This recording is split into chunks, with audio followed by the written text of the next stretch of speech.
Olá, a nossa análise de hoje mergulha numa história que, olha, desafia a lógica e revela um método de cura poderosíssimo que vem lá do Havaí.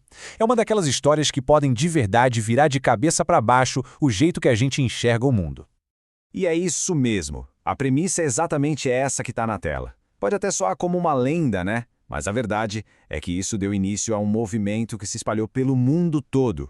Esse é o ponto de partida inacreditável da nossa história. Como é que algo assim seria possível? Então, para a gente entender essa história, o personagem principal aqui é o Dr. Yaleakala Ryu Len, um terapeuta que topou um desafio num lugar, um lugar que praticamente todo mundo já tinha jogado a toalha, sabe? Um lugar considerado um caso perdido. O cenário era simplesmente desolador. Imagina só a cena. A ala de criminosos com transtornos mentais do Hospital Estadual do Havaí. Era um lugar de puro medo e desespero. Nenhum psicólogo aguentava ficar lá por muito tempo. A equipe vivia apavorada, com medo de ser atacada a qualquer momento.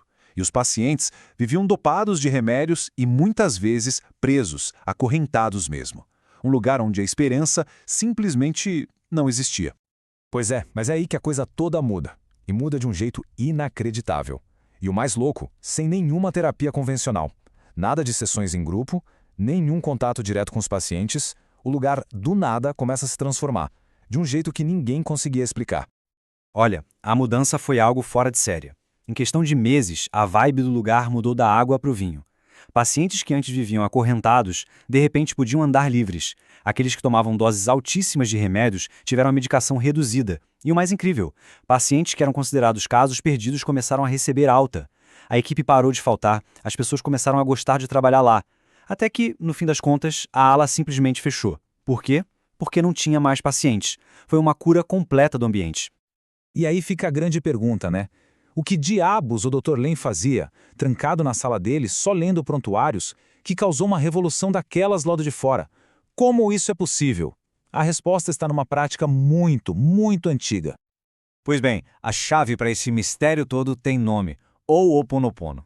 O nome pode parecer meio complicado, eu sei, mas por trás dele existe uma filosofia de uma simplicidade que chega a ser revolucionária. Traduzindo de forma bem simples, Ho'oponopono quer dizer corrigir um erro ou colocar as coisas no lugar certo. Essa versão que a gente conhece hoje foi, na verdade, atualizada por uma kahuna, uma sábia chamada Morna Simeona, que foi a professora do Dr. Len. É, no fundo, um processo de se limpar por dentro, de perdão. Só que o pilar de tudo isso é uma virada de chave, uma mudança radical na maneira de ver o mundo. E é aqui que a gente chega no coração da coisa toda. É a ideia de que uma pessoa é responsável não só pelo que faz, mas por absolutamente tudo que aparece na vida dela, tudo que ela percebe. Olha só que interessantes esses princípios. A base deles é o seguinte: o mundo que a gente vê do lado de fora é só um espelho do nosso mundo interior. Então, se tem alguma coisa errada lá fora, pode ser uma pessoa difícil, uma situação complicada ou até uma ala de hospital inteira, isso significa que existe um erro, uma memória, alguma coisa dentro da gente que está ressoando com aquilo e que precisa ser limpa. Essa frase, ela resume a ideia toda perfeitamente. Essa ideia de responsabilidade total quer dizer o quê? Que para curar ou mudar qualquer coisa no mundo, o único lugar que a gente pode mexer é dentro da gente mesmo. Foi exatamente isso que o Dr. Len fez. Tá, mas como é que se faz isso na prática? E o mais incrível do Ho'oponopono é o quanto ele é simples. Não precisa de nenhum ritual complicado, não precisa passar anos estudando. A prática toda, essa limpeza, se resume a um mantra, com 4 frases bem curtinhas. Sinto muito, por favor, me perdoe, te amo, sou grato. Pronto, essas são as ferramentas. O que o Dr. Len fazia era olhar os prontuários dos pacientes e repetir essas frases. Mas atenção, ele não estava falando com os pacientes. Ele dirigia essas palavras ao divino, pedindo para limpar dentro dele o que quer que estivesse causando a doença que ele via neles. E essa frase do próprio Dr. Ryu Len amarra todas as pontas. Ele não estava tentando curar os outros. Ele estava se curando a si mesmo. Quando ele assumiu 100% de responsabilidade por ter aquelas pessoas na realidade dele, o que ele fazia era limpar as memórias que eles compartilhavam. E conforme ele se limpava por dentro, o mundo do lado de fora, o mundo só refletia essa limpeza. Mas aqui tem um ponto fundamental, talvez o mais importante de todos. Essa prática não é uma varinha mágica para manipular a realidade e conseguir o que se quer. Não, o objetivo é completamente outro. É algo bem mais sutil e profundo. Essa comparação aqui mostra a diferença de um jeito perfeito.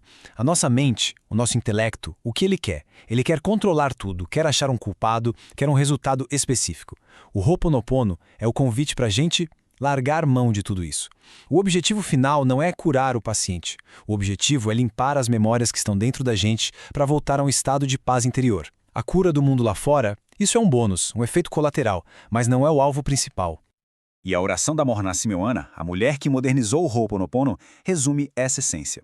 O pedido é sempre para limpar, purificar, para transmutar essas energias indesejáveis em pura luz. A palavra-chave aqui é liberar, não controlar. É um ato de total entrega, de confiança. E com isso a gente termina com essa reflexão final. Pensa bem, se essa premissa for verdade, se cada um de nós é mesmo 100% responsável pela própria realidade, isso nos coloca numa posição de um poder gigantesco. Significa que a cura do mundo, da nossa família, dos nossos relacionamentos, de qualquer desafio, começa num lugar só, dentro da gente.